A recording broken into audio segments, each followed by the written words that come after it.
All right, so this is Manny here again with breathing is highly dangerous.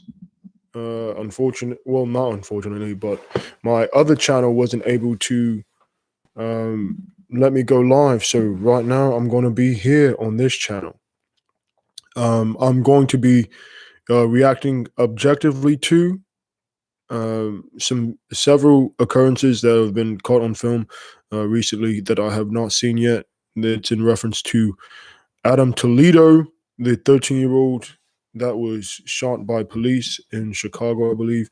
And then I'm also be reacting to the Duante Wright shooting uh, in Minnesota. Um, I'll be reacting to both of those. I've heard a lot about it in recent time, uh, and I think that's just something uh, I didn't. I mean, objectively, I've said some things, but certainly there are, ideas about it that other people have based on watching it. I haven't watched it yet, so I don't have a full idea of what's going on. So I will address that right now. We're going to be first looking at the Duante Wright video, and I don't really have my streaming set up. So if you've seen it, that's what I'm referencing. If not, then I have links in the description to the links I'm using. So we're first going to be looking at the Duante Wright video, and I'm going to start that right now.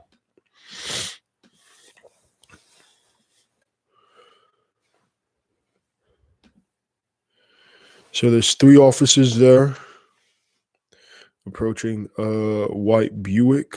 There's no audio. Never mind. Let me turn the audio on. Two male officers on either side of the vehicle.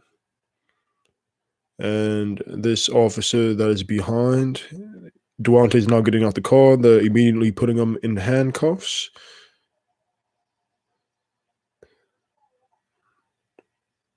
They're saying he has a warrant and he's under arrest. And they're saying don't reach for something. And he was trying to break out, and now he's trying to get back in the car. And she said, "I'll tase you," and she has a gun in her hand. Taser, yelling taser. And then she says, "Oh, I shot him. Oh, I shot him." So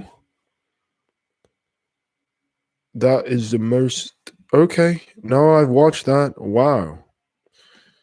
Wow. Wow. That is amazing. It's not funny at all. Heavily concerning. This is incredibly concerning. For those, incredibly concerning. She yelled, "Taser, taser, taser." And she had a gun in her hand. Immediately,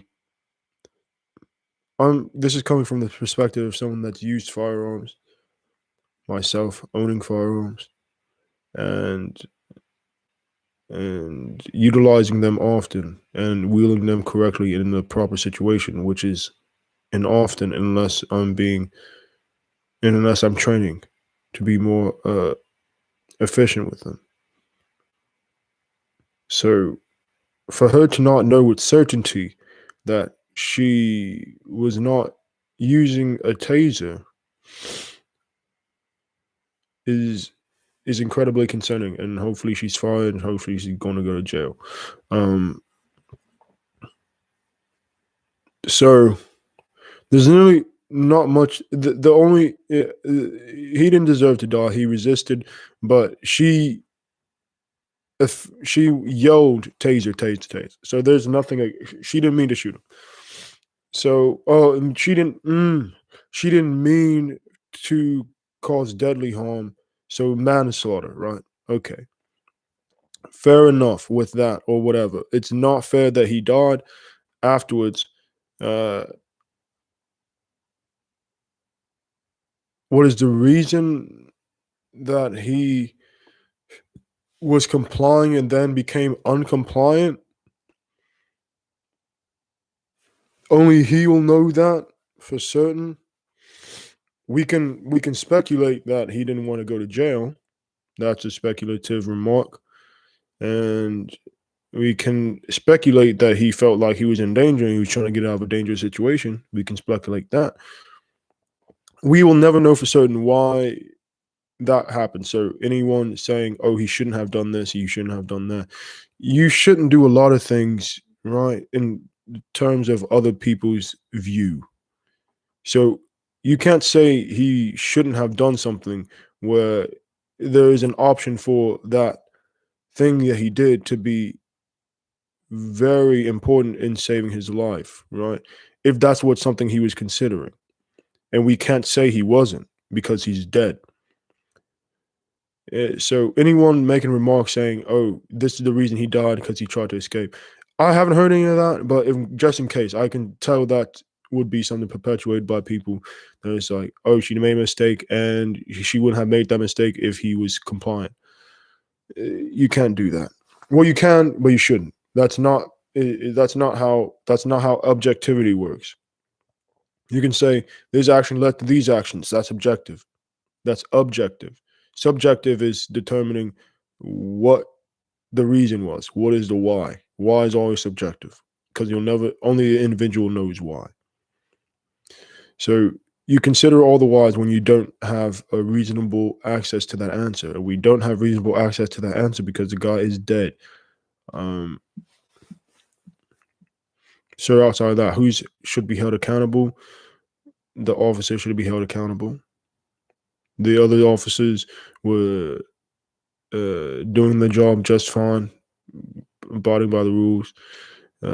Nothing. That officer should have charges pressed against them, um, and retraining, immediate retraining with that whole department, because that she slipped through the cracks, not knowing a gun wasn't a taser, which is incredibly concerning for the conditions of power that they're in. All right, so that's my talk. That's it on that. That's pretty straightforward. There's no. I mean, you could argue all you want, but there's no point in arguing what you can't know for certain. And we know for certain that he was shot and she wanted to use a taser. We know for certain that he resisted. We don't know why. We do know why she thought a gun was a taser. She was not properly trained. That's all that it. So we can have her. We have her side because she's alive. We don't have his side. He's dead. Easy as that. It's very simple. Very simple. Not to be coarse, but it's simple. Now we're going to go to Adam Toledo. We're going to go to Adam Toledo. The video of him. I haven't seen it yet. So I have access to the full body cam video. You have access to because I put the link down below. And excuse me. And we're going to watch that now. Officers in the car, the vehicle.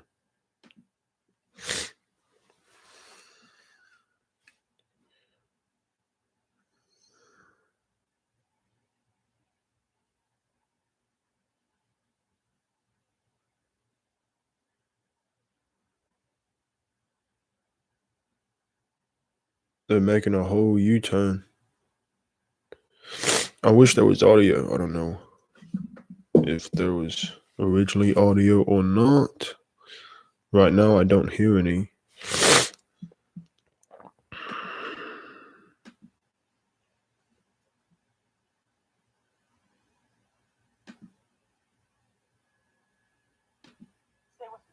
Oh, I just got some audio.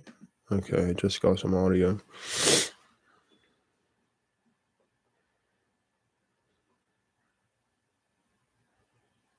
I just rewound a little bit, going back, and she looks like she's riding down, or I don't know if it's she. It looks like they're riding down some alleyways, going really high speed, high rate of speed. They're about to exit the vehicle, preparing to exit the vehicle, came to a complete stop with the car, and now running down. Uh, Looks like they just pushed elderly person out the way, and they're running down an alleyway, and the audio just came in. This yelling stop. This is show me your hands. Drop it. Show me your hands. Drop it. Show you your hands. Drop. Show me your hands. Drop it. Show me your hands. Drop it. Show me your hands. Where you shot? Drop it. Show me your hands. He's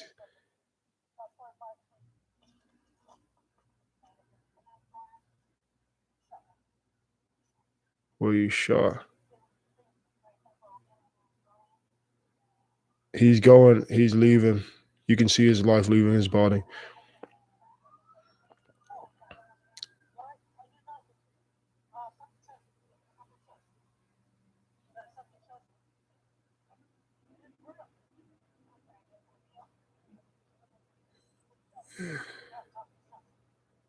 Top of the chest shot.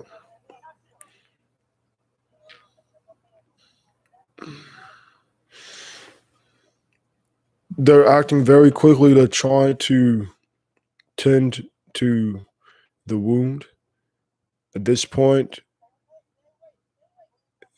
at this point, at this point, you see him falling, falling, falling. He's out. Right before they start the chest compressions, he left. I saw all the life leave from his hand. It just started dropping and drooping. So there's potential to resuscitate. However,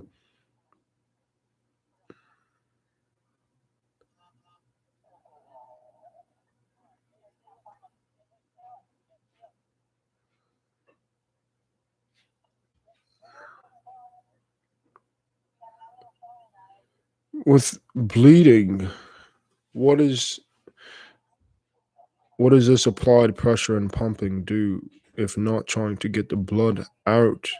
Because that seems like it would just accelerate the rate of flow in which the blood would be pumping out the body and filling a cavity of what is necessary to breathe much quicker than if it was let alone. And he's completely laid flat on his back where that blood can pool. So they're saying stay awake.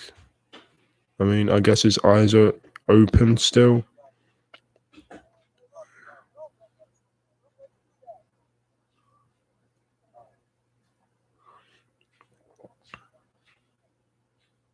The original officer is going away, puffing. He stopped compressions.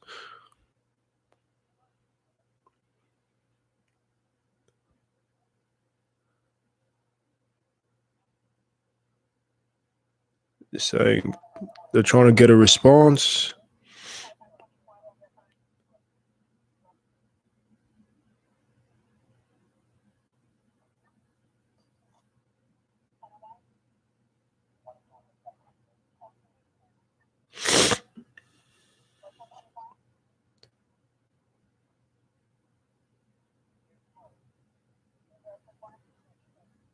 There was no okay. So right now I could finish this out. I'll just so he is just reactionary at this point. He's gone. They located a gun. It would be behind. It looks like he threw a gun. Right. So what is the knowledge that we have about that? It seems like he was responding to a call that might have been it might have been known that Toledo possessed a gun, and he was being located and then found and then chased down an alleyway. The immediate reaction of the immediate communication from the officer to Adam Toledo was drop it, let me see your hands, and immediately a shot thereafter. There was no there was no time after that. I'm gonna see that reaction. I'm gonna repeat that for just to be completely objective. We're gonna we're gonna see. Stop. Okay, so the first thing he says is stop. Okay, he's saying stop right effing now. There's a point where the audio is not on, so he gets out the car. So he could be saying, yelling, stop, stop right there, right effing now.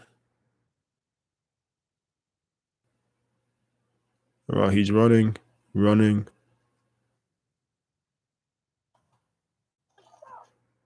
Police, stop. First thing that we hear, stop right effing now. Second thing that is three. That is police, stop. Stop right effing now. That's literally 2 seconds after he said that. He said hands. Show me your your hand. Show me your hands. Show me your effing hands. Drop it.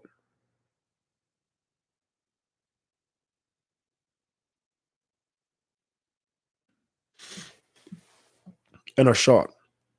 All that within a span of 6 seconds. If he waited 1 second more, he would have seen free hands. Because the boy stopped. He said, stop it. Show me your effing hands. He said, stop it. He said, stop, drop it. Show me your effing hands. The commands were obeyed. And a punishment was dealt. What the officer says, drop it. Because they figure that there is a weapon on hand. He said, let me see your hand. There is no possible way, there is no possible other way for him to have presented his hands after dropping something. After he wasn't shot, he was shot with his hands up. It's not like he was shot. The officer, no, oh man. This is ridiculous. This is quite ridiculous. I'm gonna, let's start effing now. Hands, hands. Show me your hands. Show me your effing hands. Drop it. Drop it. Wait. So he says drop it after his hands are already up when he says drop it. Wait a second. Give me a second here. Wait a second. He's saying drop it when his hands are already up. Okay. So this police officer must be blind. This police officer should receive some time in prison. He did not. All this happened within a span of 6 seconds. Right. So when thinking about these things, when thinking about these occurrences, we have dead people on our hands. We also have the people that are responsible for their deaths. Right. So we have that. There's no argument. Who killed who died, who's accountable for what action. You're accountable for killing this person. Well, we're considering accountability. The accountability for the victim, because in the case of Duante Wright, he was a 20-year-old, whether or not he was fully independent. Evidently, he has a child, right? So he's making decisions that that require him to make the smart decisions for. So he's there for his child. Do you make the best decision evading the police at that time? We don't know. We don't know what he was thinking. What was the warrant for previously? That's nothing. That's something I would have to get into later. I don't know what that. Well, matter of fact, let me search that up right now. I can search that up. No problem.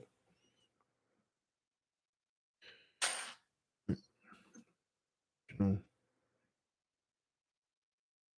warrant. So, or is it Dwayne Wright? It says Duante. So, outstanding arrest warrant. Uh,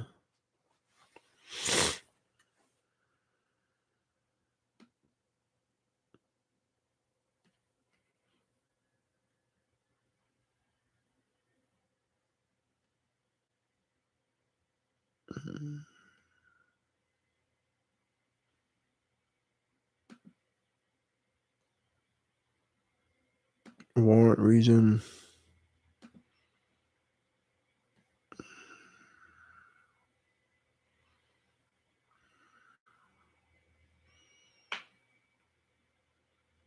Outstanding arrest warrant. I mean, uh,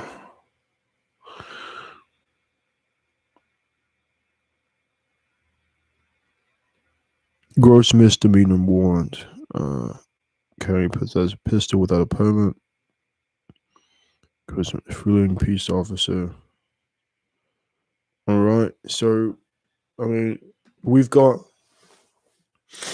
a record of these individuals not making the decisions in the best interest of themselves necessarily. In terms of a lawful thing, which some lawful things do not match up with what should be applied to life, but in terms of safety is concerned, when you have children, you want to make sure that you're making decisions that are in the best interest of yourself, so you can be there to do things in the best interest of your children, and that's quite simple. So if you're already making decisions that are going against that, that's going to influence you to make decisions in the future that are against that. So who's accountable for? He was accountable for his original misdemeanor. He's not accountable for his own death. He's accountable for uh, Duante Wright is accountable for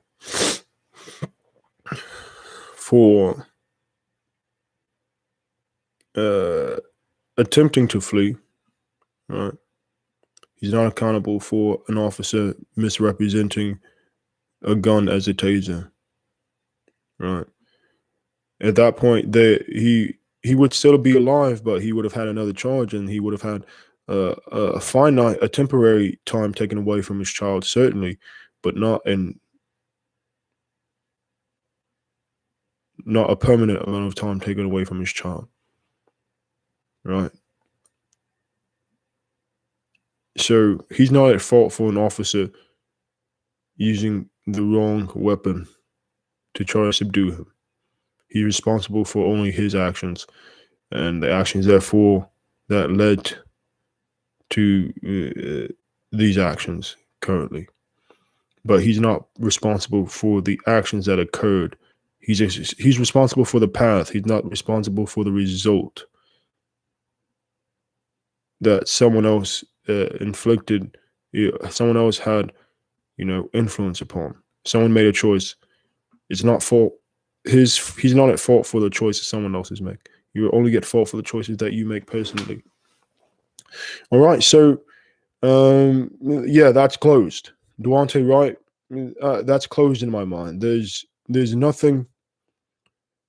I mean, you could say why these decisions were made, but that's something you get into. You had age of accountability. At the time that you have a child, you should have a good outlook on life to be reasonably effective in presenting yourself, even though that's not current state. But you would hope so. So anyone that is confused about who they are and what they will do and how their actions affect them and their lives, if you shouldn't be having children, and that's easy, said point blank.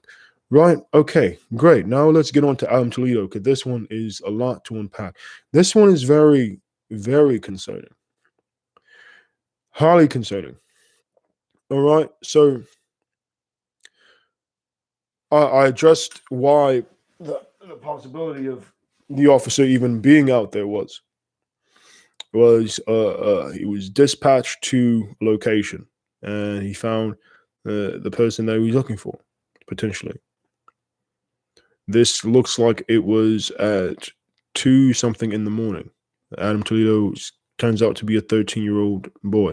I don't know the status of his family. The status is something that we'd assume some a 13-year-old or not. We assume what, an orphan, right? I don't know his family history, but whoever is his legal guardian is responsible for him at that time. And the fact that they let them out of their sight at 2:30 in the morning, making and didn't instill values in that child to make sure that they were out that late, where dangers occur anyway, whether or not they're contributing to that danger. The fact of the matter is, you only become something. You have to be on a journey to become something. The only thing you're born as is human, and you become everything else after that. So you become everything after exposures, after you learn things, right? You'll never speak a language if you never heard that particular language, right? That's not true. You'll never speak a language that you've never learned. So whether that be learning exactly how the mouth works and how sounds work, and whether that's someone teaching you or whether that's you teaching yourself, it's impossible for something not to influence the way you are. It's impossible for your past not to affect your future. It's impossible for your present not to affect your future. So there is someone's present that they did not take the opportunity to teach this child that is now fatally shot dead because of what they were doing out. So I hold the guardians of that child accountable. The biological, first of all, if they're alive, their responsibility. They were first. They were the first people to be held accountable. And if that child doesn't have those biological parents in life, then whoever the guardian is solely responsible. Both guardians. I mean, and if it was one, they have that responsibility, and it would have been that way whether it was two or not, two people in the household or not. So there's the responsible for the things that they teach that child, the things that child is exposed to. And then if that child resists through discipline, if that child resists through disobedience, right? Or through not just disobedience, what's the other thing? You know the word, like where you're going against your parents, essentially. So disobedience, revolting, like revolting, right? Where you don't like that. Where you it's something like that, right? So if they're going against this so intrinsically, so hard, where then that means you're not doing an effective job in you having it while they were younger, because you are the most important exposure, the thing that they stay with most of the day. And if the things you let them go out in public school and do out in the street, you let them learn these things. Yes, you let them learn because you are responsible for the exposure at a certain age. So if the child learns things that you didn't know they learned, and they're exposed to things that you didn't know that you're exposed to, that is you're responsible for that. And you will be held accountable until that child is of age to take care of themselves in the way that you take care of it now. Right? That that's just simple. And if you don't do the things to change yourself to be able to provide correctly for the child, so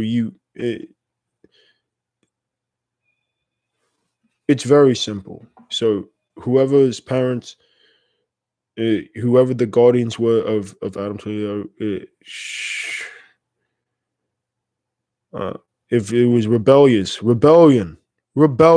That's what it is.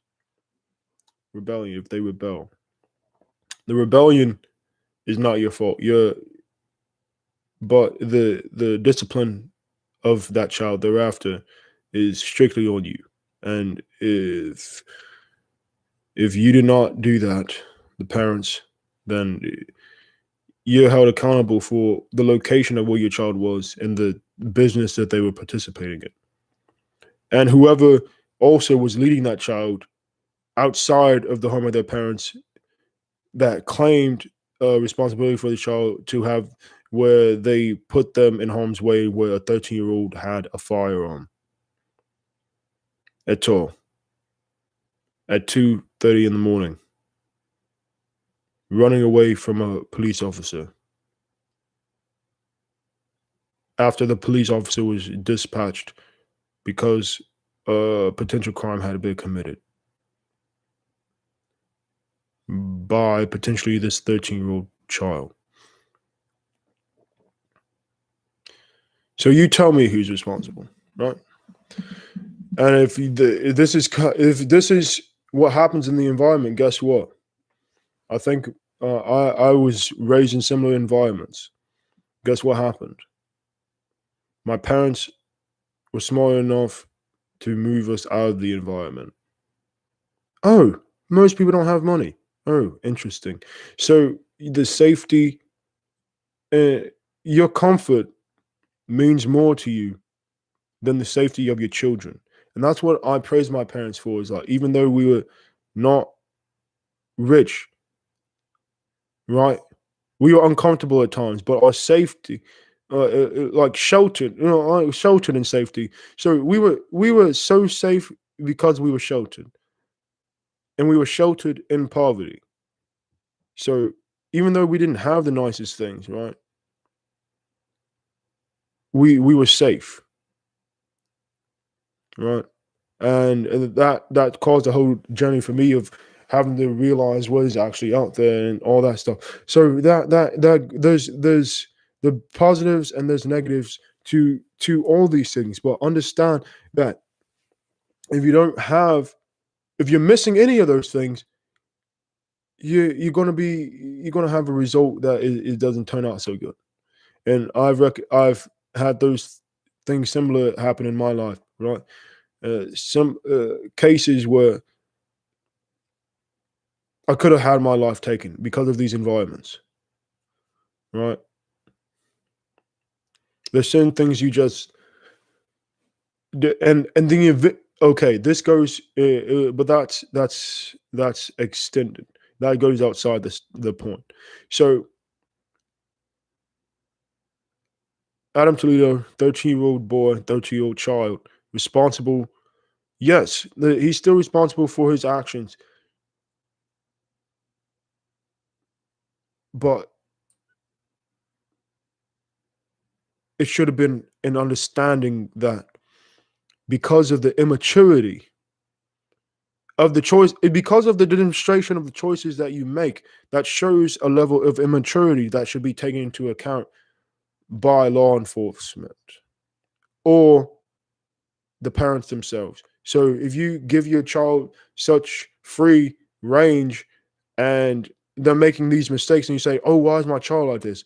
It's because they have too much control over decisions that they make and they're not making good decisions for themselves and you're not taking control to guide them in the right direction. You're not taking control yourself to be a guiding force to point them in the right direction. So yes, you are responsible for your child. As long as they are dependent on you, anything they do, you're responsible for, right? Unless it's rebellion, then you're responsible for them knowing the results of their actions because of the rebellion, which is discipline and teaching. And discipline is not always discipline should be violence should be the last form of discipline, if even necessary. Violent discipline is only necessary when a violent action has been committed. And I will stand on that forever. Okay, now going to the officer. for Adam Toledo, the shooting officer. He was so quick, right?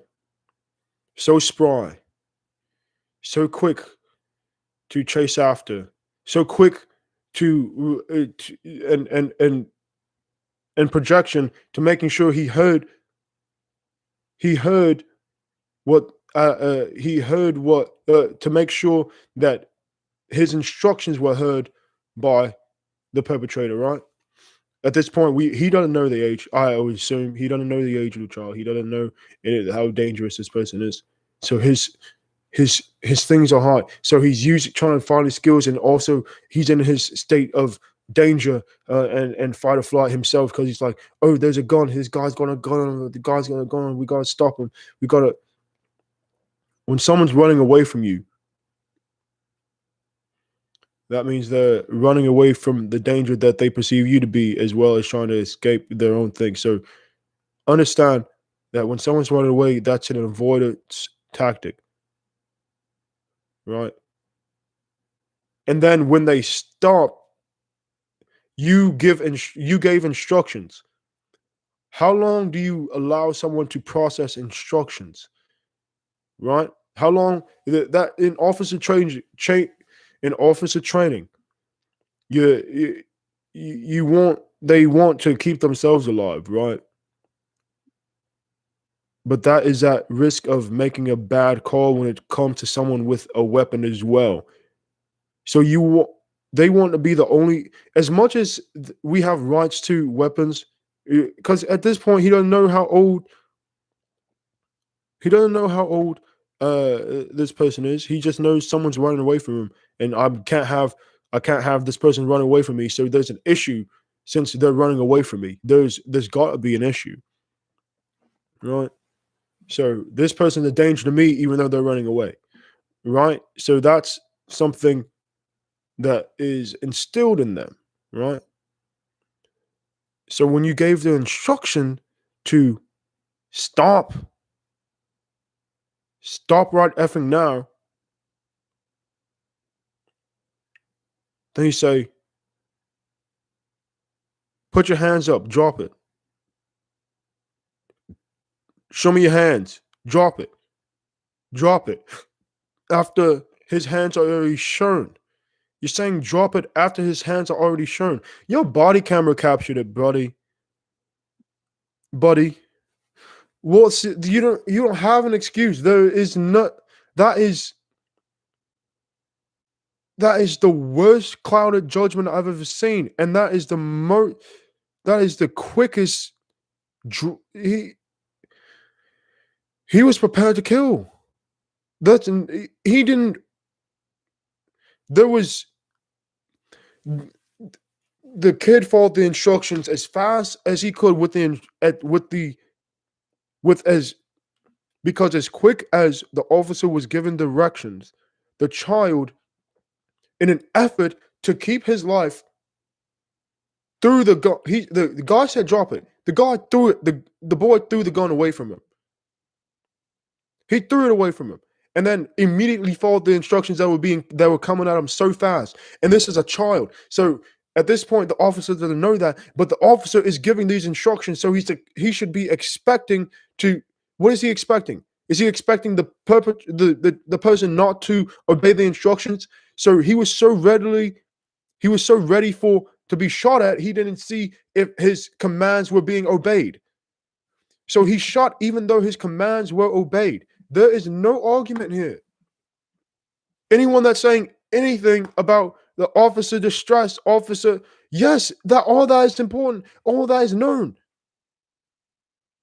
And you have this job. So how many people? Because this opens it, that just shows you how. In my previous videos, and I'm talking about even the prison system. You can't get me to start talking about the policing system, because the policing system is already. We already know about this stuff. Me telling you about it is being a dead horse that you're still trying to ride. You're on the dead horse thinking it's going to move somewhere. And I'm talking to everyone that's saying racism, racism, racism. Yeah, yeah, yeah, yeah, yeah. Okay, it's racist. Sure, it's racist. Who cares? Who cares? What are you going to do about it now? It's there. It's a dead body. It's something that is a fact, alive. What now? Oh, it stinks. Bury it. Oh, it's still yeah, racism exists. You can bury it. You cannot acknowledge it. It's still going to be there. Racism is something ingrained. Racism is something learned that was then ingrained into society. In order to get rid of it, you have to not teach it. Does it make it not ever have existed? No, it just makes it a non issue. So you keep telling everyone, oh, this is racist, this is racist, this is racist, when it's not racist. And now everything, all racism, everything's racist or nothing's racist. So if you're saying that all this stuff is racist when most of it isn't, people are going to say, oh, most of it isn't. So nothing, they're saying that you lose credibility. And you're not holding yourself accountable to actually doing your due diligence to see if something's racist. So is this racist? This community, because of the community, they might have a heightened sense of, oh, they've got weapons on them. They might shoot me. So I got to make sure that I survive the night. This is what the police are taught.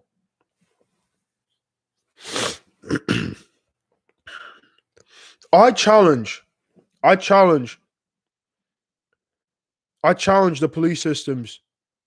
If they're so certain in the way they train their officers, I challenge them to have me come up to their headquarters and look through their policies and look through the actions of officers and see if they follow their own policies. I mean, I guess I could do ride-alongs. If that's something, I might do that. I might do some ride-alongs around the country. If you say I can't, then that means you got a problem, isn't it? Around the United States, because I was planning on traveling and doing stuff. So I have programs coming in, but that would be actually very helpful. And if someone wants to sponsor that, that would be lovely. Riding around, doing ride-alongs in these neighborhoods and shows them how they can better, because people always saying, "Oh, policy has to change, policy has to change." Okay, so the policy's right, but the people are still doing these actions which are going against the result that you want, against their own policies, and when they violate them, they're not being disciplined or disciplined in the way that is just. Right? So we'll talk about that in a further video, but there's that. Dwayne Wright shouldn't have died. Adam Toledo shouldn't have died. Any race thing that you bring up is personal. Racism is personal. It's individual. On these levels, we're talking about specific instances. If you're not talking about history, don't bring up systematic racism. We're talking about specific instances. Was there anything that eluded or anything that indicated racism within the content that you watch? Because with the content I watched, no. There's things that come into play when you think about outside factors after the matter, right? When you're analyzing the experiences of each person, and when you're analyzing their actions, when you're analyzing their environment and why they made certain decisions, that's getting into stuff that contributed to the incident, but it doesn't have anything to do with the incident itself. So if you're talking about the instance, if you're talking about the occurrence, the conflict, stick to talking about the conflict and the occurrence. Do not, if that's what you're describing is in your article and that's all you're going to talk about, don't go into racism and mention that when you're not going to mention the reasons and the environment and actually trying to put change in it. And the people that keep saying you're trying to change something, I don't see your actions because you keep mentioning stuff that has nothing to do with anything. And I really don't appreciate it. For the people that are actually saying that, like me, I'm I'm saying this needs to change, and I'm actively doing things and implementing uh, myself and the way I do things into other people's lives, and teaching and reteaching, and I'm spending time, right, and it's a heavy investment of my time, which I am glad to do because I want to change the world. But the people that keep saying, "Oh, this needs to happen, needs to happen," shut the hell up unless you're doing something, please. And that's I'm don't really don't make a social media post and say, "Oh, this needs to change," and then share it a bunch of times. Why isn't anyone sharing my stuff when I'm telling you exactly what needs to happen, and I'm actually doing it on such an individual level? You know why? Because no one actually wants to do anything. And I comment and I message these people with popular pages and see what I can do to help them, since they then say this issue is so important, right? I don't get a response.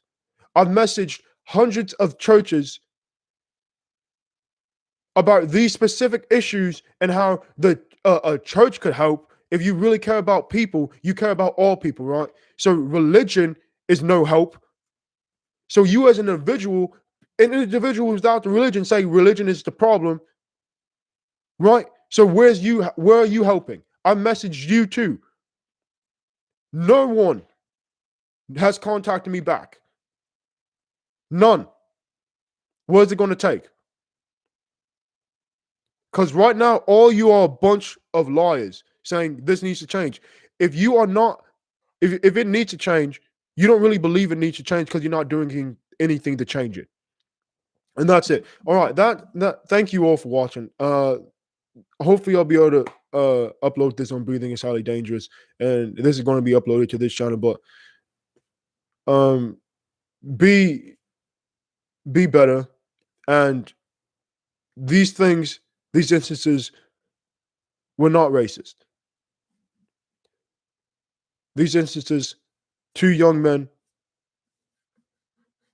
one young man and a boy, a child, were killed. The officers should be held accountable. All right. Thank you all for listening and watching. Be blessed, stay blessed, and I will see you all in the next video. Breathing is Highly Dangerous is the channel this is supposed to be on, and hopefully we'll be on soon. All right. Cheers.